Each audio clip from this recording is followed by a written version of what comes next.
নমস্কাৰ।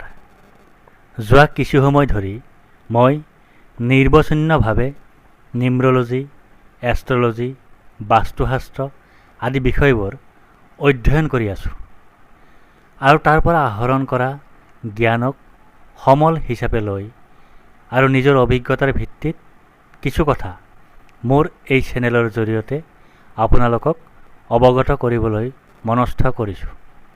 আশা কৰোঁ আপোনালোকে আদৰি ল'ব। এই চেনেলত এইটো মোৰ প্ৰথম ভিডিঅ'।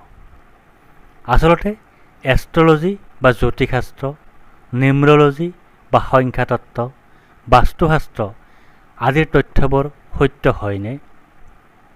আজিৰ বৈজ্ঞানিক যুগত এইবোৰ অবৈজ্ঞানিক কথা নেকি? মই এই বিষয়ে নিজৰ অভিজ্ঞতাৰ ভিত্তিত আহৰণ কৰা সত্যখিনিক বিস্তাৰিতভাৱে আপোনালোকৰ সন্মুখত সময়ে সময়ে উপস্থাপন কৰিবলৈ চেষ্টা কৰিম। আচলতে সফলতাৰ আটাইতকৈ শুদ্ধ মন্ত্ৰ হ'ল আত্মবিশ্বাস, আৰু আপোনাক আত্মবিশ্বাস দিব জ্যোতিষশাস্ত্ৰই। এয়া মই অভিজ্ঞতাৰ ভিত্তিত কোৱা কথা। আপুনিও এবাৰ নিজৰ ক্ষেত্ৰত পৰীক্ষা কৰি চাব পাৰে। ইয়াৰ বাবে বিশেষ খৰচৰো প্ৰয়োজন নহয়।